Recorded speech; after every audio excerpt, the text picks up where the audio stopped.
No se oye, ahora sí. Buenos días, hermanos, Dios les bendiga. Me da gusto verlos a todos. Voy a orar para poner este tiempo delante de Dios. Gracias, Padre, por estar aquí en medio nuestro, Señor, en esta pequeña manada y tener palabras, Señor, viva y eficaz para nuestros corazones, Señor. Te pido, Padre amado, que tú hagas con tu palabra lo que tú te propusiste hacer desde antes de la fundación del mundo, Señor.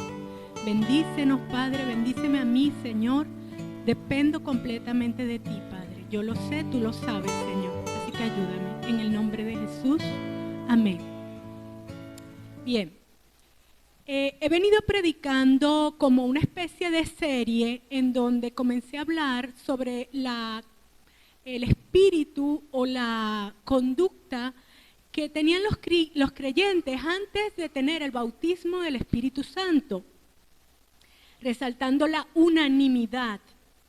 Luego hablé del bautismo como tal y hoy voy a cerrar dando una explicación sobre los dones del Espíritu para que podamos llevarnos un panorama bien detallado y completo y poder entonces cerrar este tema de lo que tiene que ver con el recibir el bautismo del Espíritu, el poder que Dios nos da y estos dones.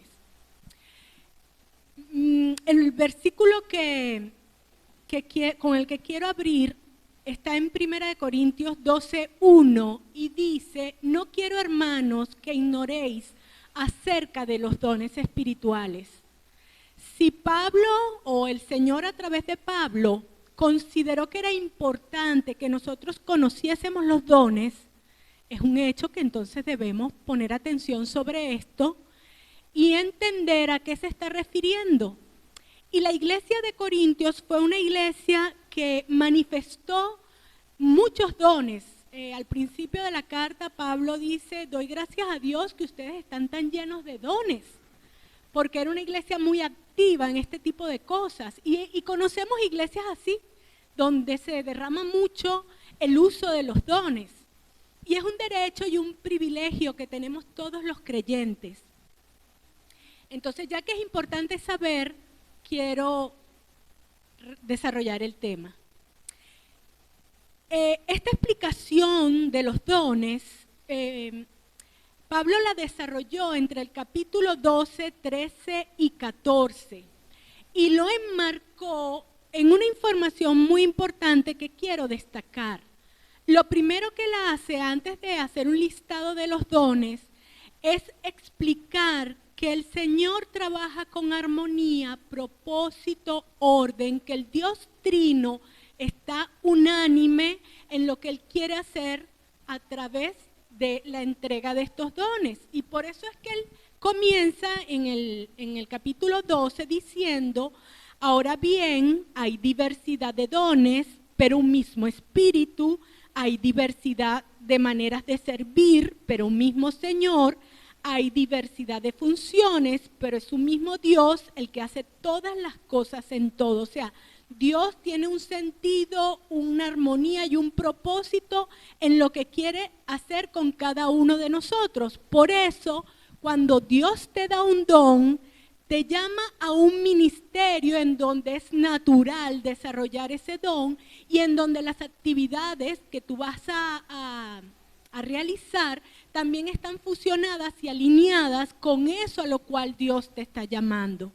¿Por qué? Dios trabaja así, hay un orden, una armonía, un propósito, todo se combina perfectamente. Luego, Dios después de esta parte donde él habla de los dones del Espíritu, entonces también hace énfasis que hay un orden, hay un propósito y hay una armonía en el cuerpo de Cristo para la aplicación de estos dones. Y ahí es cuando él habla de que no hay un don menor, vamos a decir, o al que debamos menospreciar referente a los demás, sino que todos dentro del cuerpo de Cristo tenemos una importancia vital. Y él compara al cuerpo de Cristo con un organismo vivo, un cuerpo, ¿verdad? Donde dice: usted necesita hasta el dedo chiquito del pie derecho. usted necesita el ojo, el oído, todo es necesario para que como un organismo vivo podamos funcionar y todo se armonice, todo cumpla una función, un propósito. Entonces, en medio de este contexto del orden que parte de Dios y el orden que se manifiesta en la iglesia a través de la manifestación de los dones, es que debemos funcionar en estos dones. Pero además, en el contexto en donde Pablo está explicando todo esto, atraviesa el capítulo 13 en medio de toda esta explicación y allí nos habla del amor. Porque a la final, nada de estas cosas que se están desarrollando en el cuerpo tienen valor si no están movidas por el amor, sino parten del amor. Y comienza esa parte diciendo, si yo hablase lenguas angélicas y humanas y no tengo amor, nada soy. Es tanto lo que él ejemplifica allí que dice que aun si diera mi cuerpo para ser quemado en sacrificio y no tengo amor, no vale de nada. Entonces el motor que mueve a la iglesia, nuestras funciones, dones, ministerios, es el amor. Entonces, partiendo de esta visión completa del asunto de los dones, de que hay un orden que parte de Dios, hay un orden en la iglesia y hay un amor que debe movernos, quiero hablar sobre los dones en particular. Voy a leer en 1 Corintios 12 a partir del versículo 7. A cada uno se le da una manifestación especial del Espíritu para el bien de los demás. A unos Dios da por el Espíritu palabra de sabiduría, a otros por el mismo Espíritu palabra de conocimiento, a otros fe por medio del mismo Espíritu, a otros y por ese mismo Espíritu dones para sanar enfermos, a otros poderes milagrosos, a otros profecía, a otro discernir espíritus, a otros el hablar en diversas lenguas y a otros el interpretar lenguas. Todo esto lo hace un mismo y único Espíritu, quien reparte a cada uno según Él lo determina. Aquí está la lista de los dones de poder o dones sobrenaturales que Pablo resalta en esta carta. Y quiero hablar entonces de cada uno de ellos para que podamos comprender a qué se refieren. El primero que se nombra en esta lista es la palabra de sabiduría. Y la palabra de sabiduría tiene que ver con la forma más acertada de usar un conocimiento. O sea, es la aplicación de un conocimiento en la forma más beneficiosa y acertada.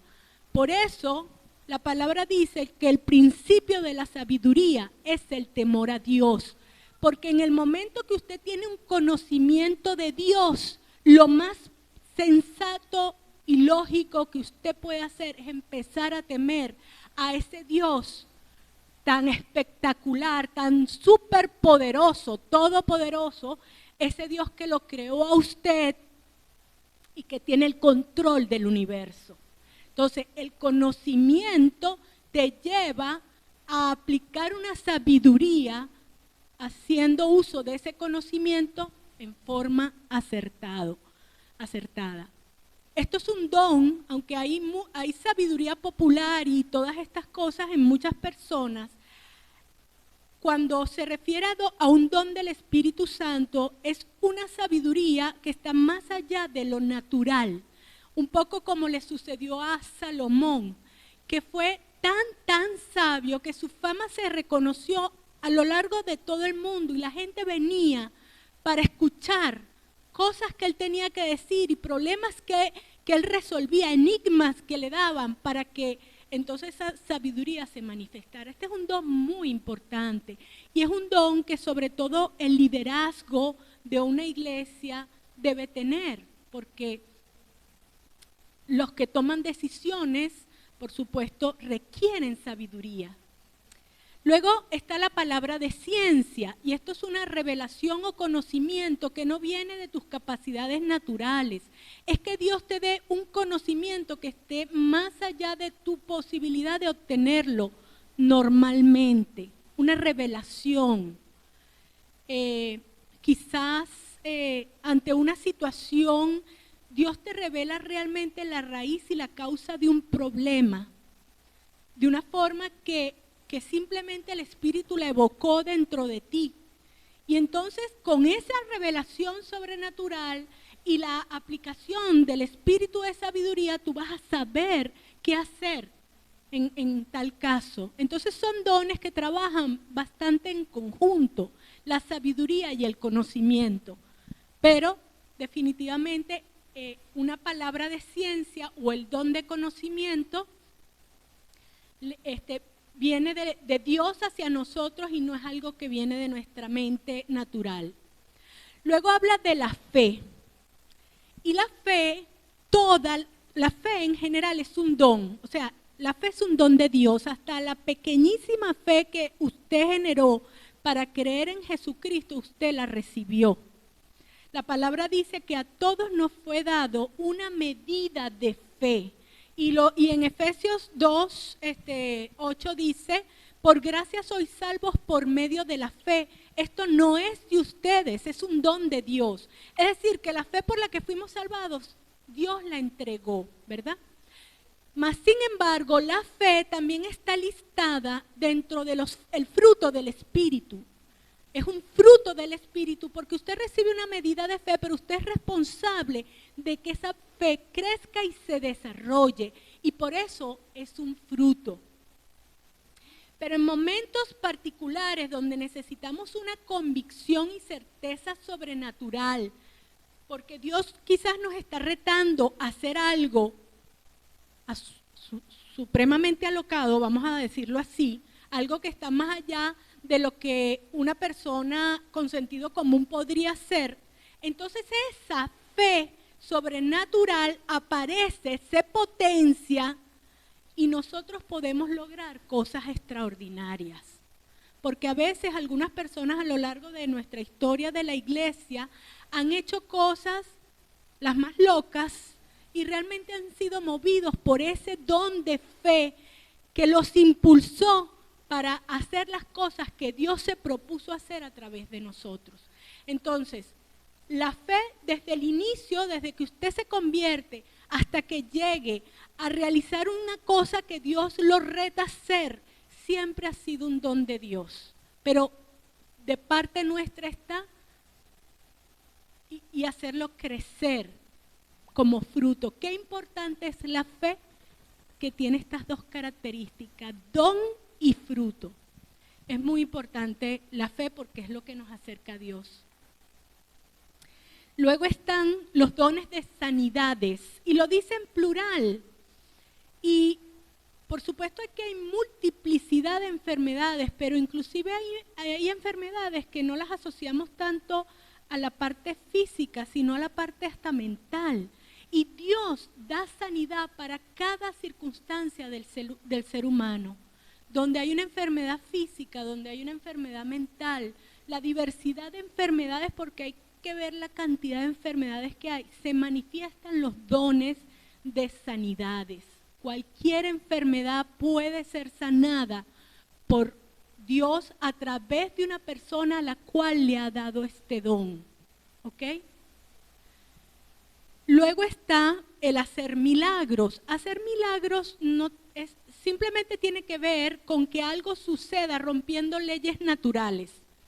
Por ejemplo, cuando Felipe fue transportado para que le predicara al eunuco, allí ocurrió un milagro. Cuando Jesús multiplicó los panes y comieron 5,000 y después se recogió de 3 pececitos, unos panes, una cosa, allí ocurrió un milagro.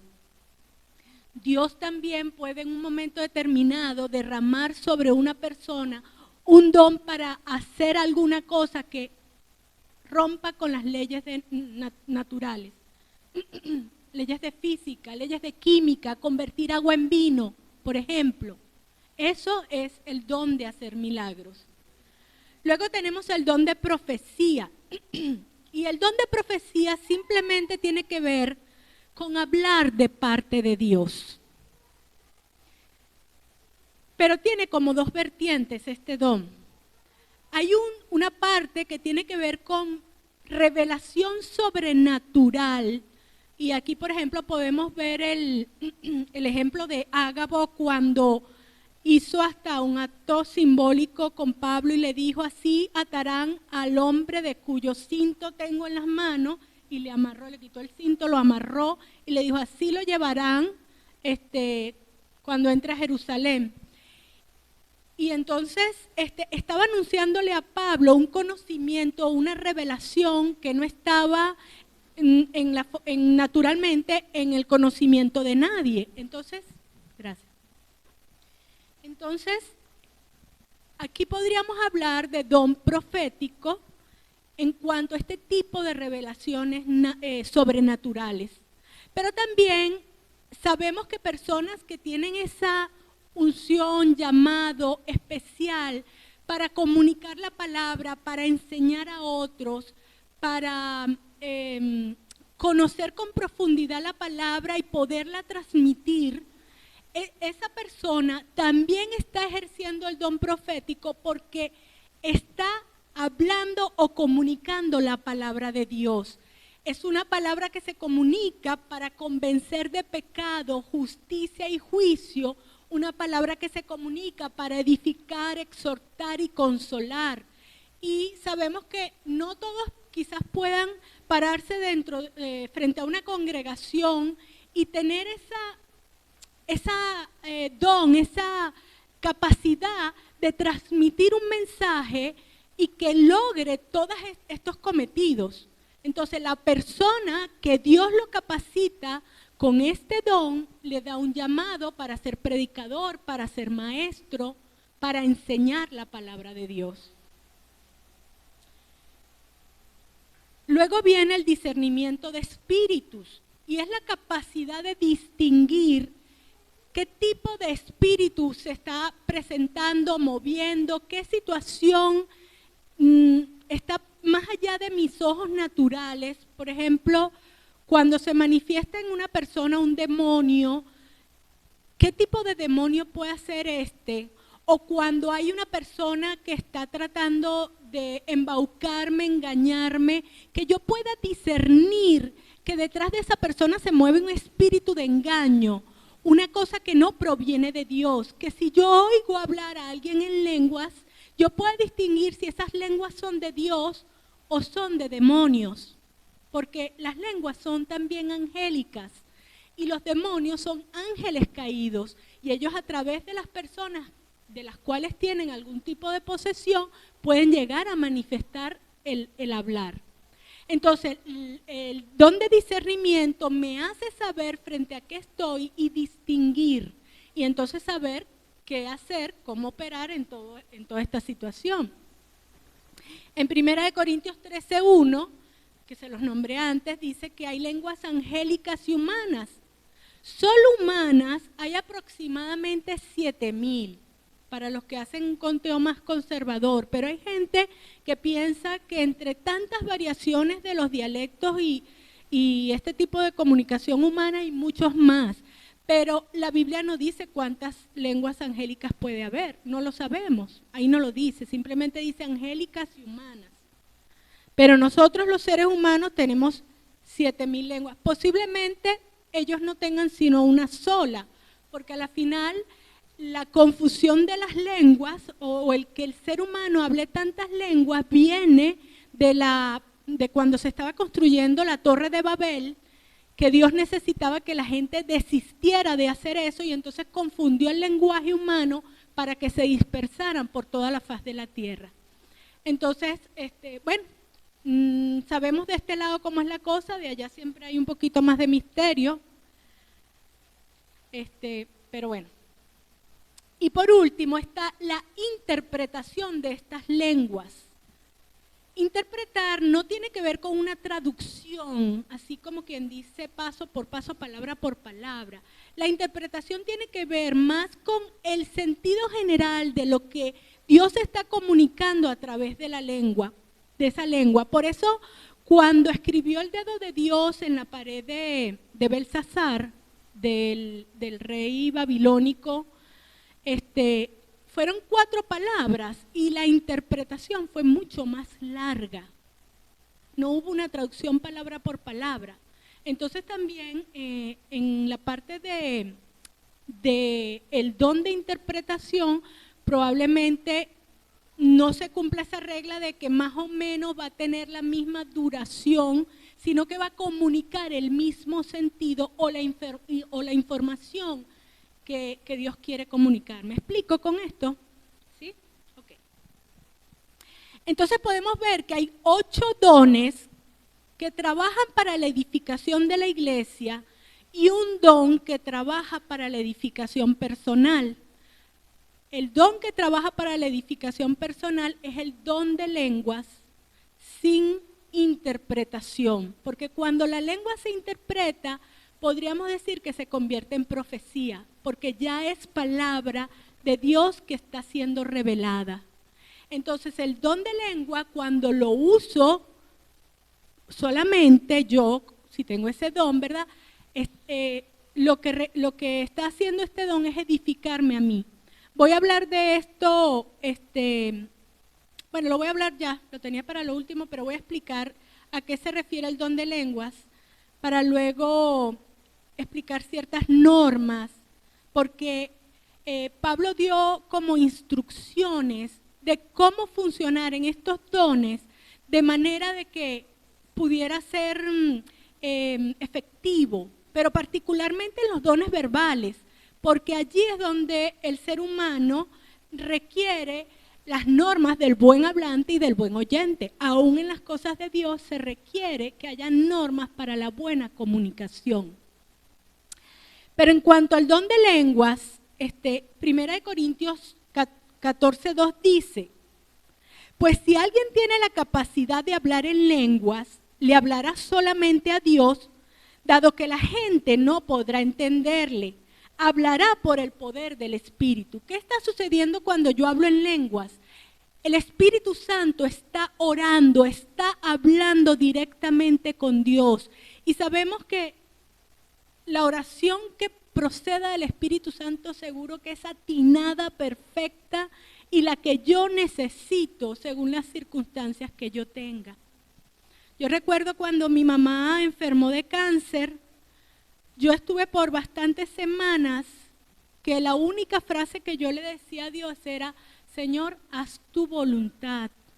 Y luego empezaba a hablar en lenguas porque yo decía, sé que el Espíritu Santo está haciendo la mejor oración, no me atrevo ni a orar sobre este asunto con mis propias palabras. Se lo dejaba al Espíritu Santo y le decía: Señor, ora tú, que sabes bien qué debo pedir. Entonces, la oración o el hablar en lenguas es una comunicación del Espíritu Santo a favor nuestro, para bendecirnos, para edificarnos, porque Él conoce mejor que nadie nuestro corazón y va a ser la oración perfecta. Esta oración edifica al creyente, lo dice 1 Corintios 14:4, dice: el que habla en lengua extraña, a sí mismo se edifica, pero el que profetiza edifica a la iglesia. Por supuesto, porque cuando yo hablo en lenguas, ¿verdad? Mi entendimiento y el entendimiento de cualquiera va a quedar sin fruto, como lo dice ahí, no nos vamos a entender. Pero yo sé que esa lengua está ministrando a mi vida. Es como cuando a veces aquí decimos, vamos, ¿quién quiere oración? ¿Quién necesita oración? ¿Verdad que ha sido de bendición cuando un hermano se acerca y ora por nosotros?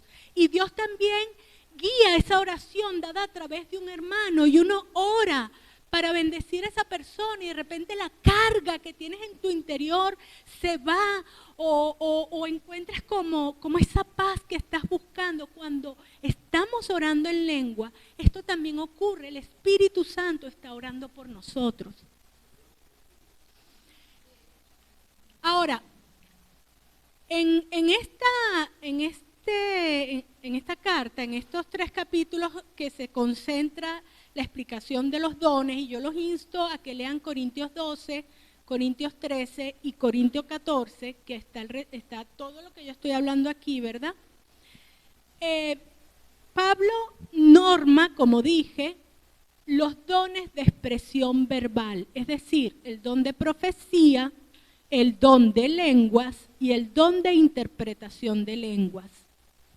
Y efectivamente, en un grupo de gente es importante que hayan normas para la comunicación. Ahora, la primera norma es el hablar en lenguas, referida al hablar en lenguas. Dice, en la iglesia no debo hablar en lenguas solo para ser oído por los demás, a menos que sea un mensaje del cual tenga la interpretación. Perdón, estaba leyendo otra cosa. Sí, perdón. Es decir, en 1 Corintios 14, 27, 28 dice, si habla alguno en lengua extraña, sea esto por 2 o a lo más 3 y por turno, y uno interprete. Y si no hay intérprete, calle en la iglesia y hable para sí mismo y para Dios. ¿Qué quiere decir esto? Cuando yo hablo en lengua, porque una persona puede tener los 2 dones operativos en sí misma, el don de lenguas con el don de interpretación. Y yo puedo de repente comenzar a hablar en lenguas y saber que eso que estoy hablando va a tener interpretación y debo alzar la voz para que venga la interpretación, sea a través de la misma persona o sea a través de otra. Si esto no está ocurriendo, si no hay un intérprete dentro de la congregación, o siento en mi espíritu que no es vamos a decir, una profecía, yo debo hacerlo para mí. Es decir, yo puedo allí en mi asiento orar en lenguas bajito, puedo hasta cantar en lenguas, pero todo para mí, o sea, para mi, vamos a decir, para mi desarrollo de mi adoración y mi alabanza a Dios, como a veces cuando estamos en pleno culto, muchos en su forma muy íntima y privada están orando bajito, están delante del Señor y no están interrumpiendo el culto. Entonces, es importante que si no hay intérprete, si no sientes en el espíritu que ese mensaje no tiene interpretación, no interrumpas, porque no vas a edificar a nadie, solo a ti, nadie te va a entender. Entonces no tendría sentido. Ahora, también dice aquí que cuando este don se está operando, no debe ser de más de 2 o 3 personas en un momento de congregación. Por ejemplo, Dios puede usar a alguien, levantarlo y comenzar a hablar en lenguas, otro tener una interpretación o esa misma persona dar la interpretación, y esto puede ocurrir a lo largo de un servicio entre 2 y 3 veces, es lo que dice la palabra. Eso da orden, eso da, vamos a decir, también un límite para que podamos funcionar como iglesia. Entonces es importante esto, que el Señor norma que 2 o 3 personas a lo máximo sean los que usen este don para que haya una interpretación. Ahora, cuando hay profecía, también debe hacerse de esta misma manera, en turnos, oportunamente, y a lo más 3 personas. O sea, la norma es prácticamente la misma. Pero en ese caso ya la persona está dando una revelación directamente en el idioma que todos hablamos. Entonces, ¿qué implica esto? Por ejemplo, si yo estoy sintiendo en mi espíritu que el Señor quiere dar una palabra a la iglesia, yo no voy a empezar a dar la palabra cuando de repente se está haciendo la Santa Cena y la persona que la está oficiando está desarrollando el evento. Todo tiene un momento y una oportunidad. Yo tengo que esperar que haya un momento preciso, correcto, en el cual yo pueda intervenir y poder dar la palabra. Porque a la final la misma palabra dice que el Espíritu del profeta se sujeta al profeta. Entonces usted puede tener esa palabra de revelación y atajarla hasta el momento oportuno. Eso es como las conversaciones que tenemos entre seres humanos. No estamos interrumpiendo cada rato unos con otros, montándonos en la conversación del otro, sino que esperamos el momento para intervenir. Es lo mismo lo que debemos hacer. Debemos encontrar el momento para hacer la intervención. Debemos hacerlo por turno. Si de repente dos personas han estado sintiendo que tienen una palabra y por casualidad se paran los dos, ¿qué ocurre normalmente cuando hay dos personas que se pide a la congregación que hablen? Si dos personas, generalmente alguien le cede el turno al otro y no se montan las voces una sobre la otra. Es que son cosas del sentido común. Son cosas de las simples normas del buen hablante y del buen oyente. Entonces, en 1 Corintios 14, 29 dice, los profetas hablen 2 o 3 y los demás juzguen. También la profecía, como expliqué, puede darse en una enseñanza. Cuando yo estoy compartiendo la palabra de Dios, yo estoy profetizando porque estoy hablando de parte de Dios su palabra. Y allí en 1 Corintios 14, 30, 33 dice, pero si alguien está profetizando y otra persona recibe una revelación del Señor, el que está hablando debe callarse. De esa manera, todos los que profeticen tendrán su turno para hablar, uno después del otro, para que todos aprendan y sean alentados.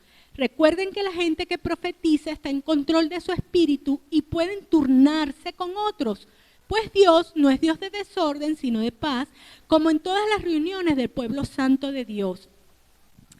En la iglesia primitiva, como no habían estos aparatajes y la gente se reunía en casa, probablemente las reuniones se parecían más a las tertulias de la academia bíblica, en donde la gente, hay una persona que va llevando el tema, pero seguramente en un momento determinado alguien quiere hacer una intervención y añade algo al tema y se desarrolla una tertulia con un orden, con un aporte adecuado para que todos podamos aprender como lo dice aquí.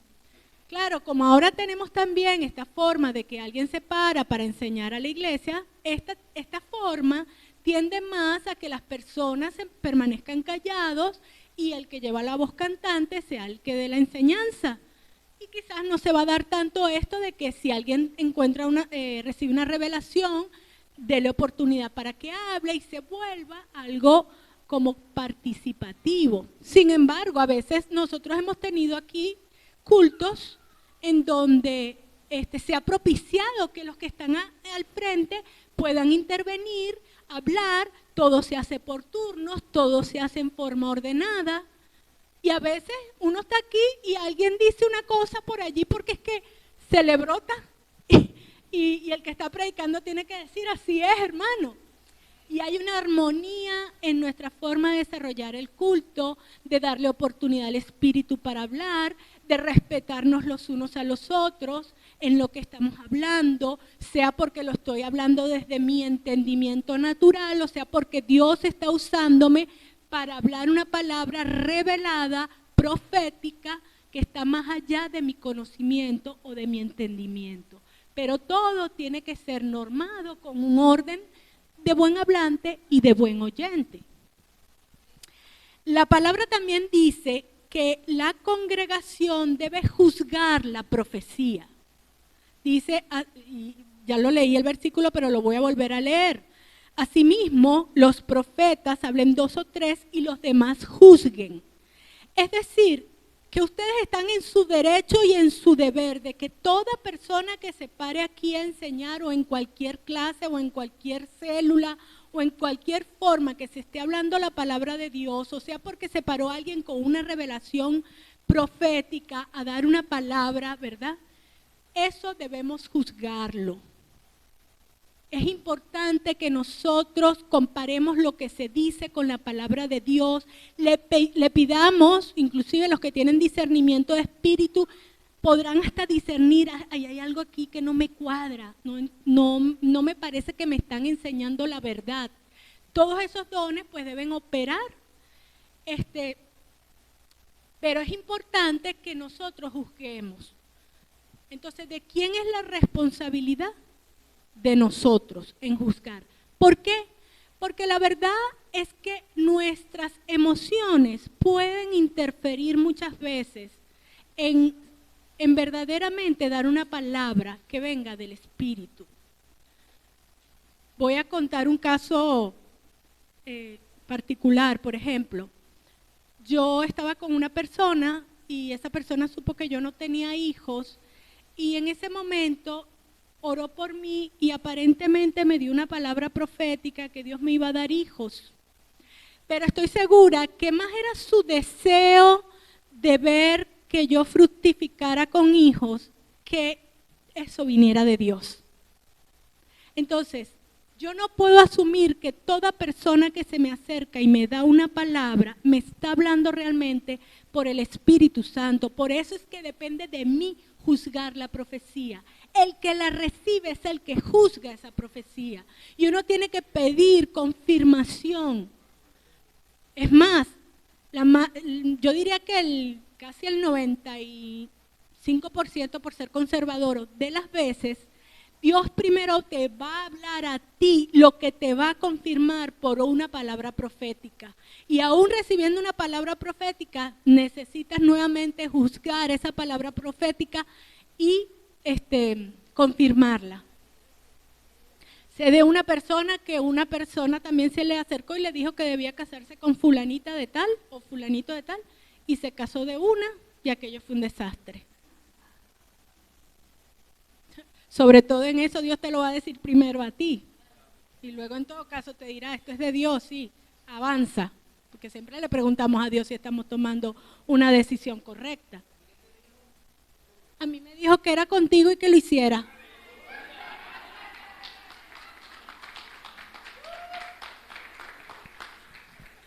Bueno, es que me lo dijo y sí me lo dijo a través de un profeta, pero ya me lo había dicho antes.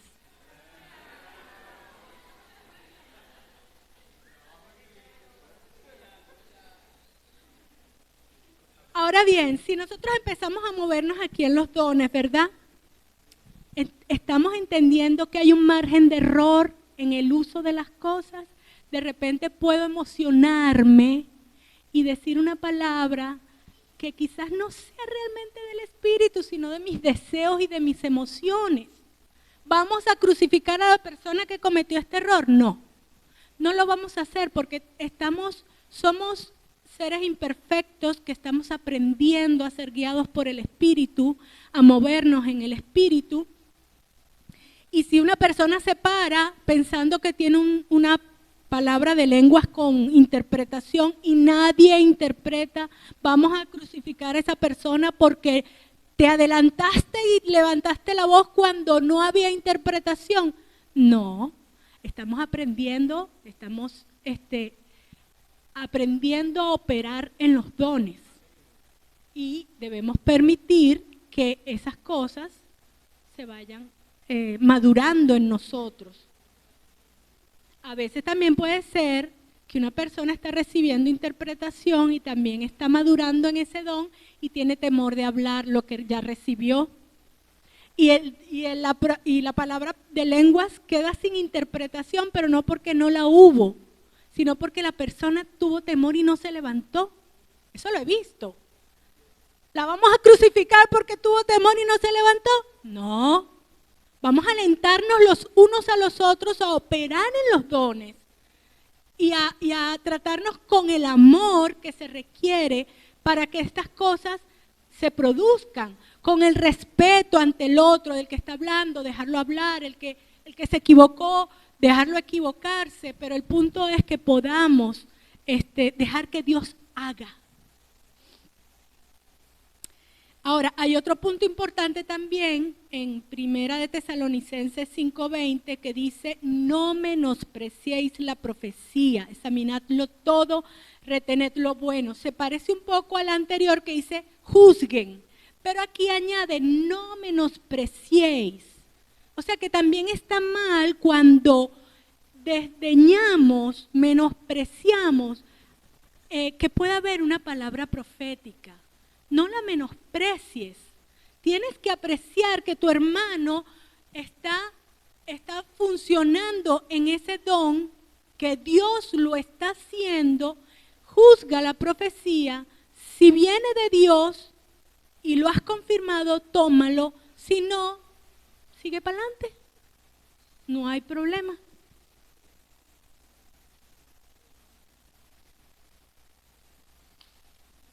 Bueno, entonces en conclusión, quiero leer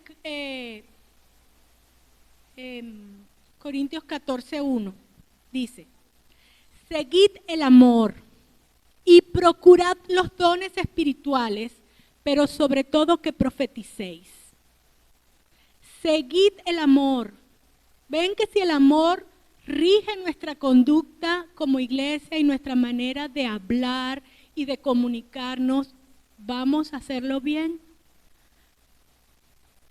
Y procuren los dones. Dios nos está diciendo, quiero darles dones. Procúrenlos. Y el de profetizar es muy importante porque el deseo de Dios es que todo el mundo conozca el Evangelio. Y cuando yo profetizo, yo estoy hablando palabra de Dios. Es más, la palabra nos manda a todos a ser discípulos. Entonces yo necesito decirle al Señor, Señor, ayúdame a comunicar tu palabra. Ayúdame a profetizar. ¿Ok? Quizás no lo hagas desde un púlpito. No lo hagas como un maestro, pero pídele al Señor denuedo y unción para llevar la palabra. Eso viene con el bautismo. Amén. Y en 1 Corintios 14, 39, 40 también dice, así que hermanos, procurad profetizar, por segunda vez lo está diciendo, profeticen, profeticen, y no impidáis el hablar en lenguas, no lo impidan. Si una persona se levanta y habla en lenguas y se equivocó y no hay interpretación o el que interpretó no lo dijo porque tenía miedo, seamos pacientes, amemos y no lo impidamos. Pero hágase todo decentemente y con orden. Amén.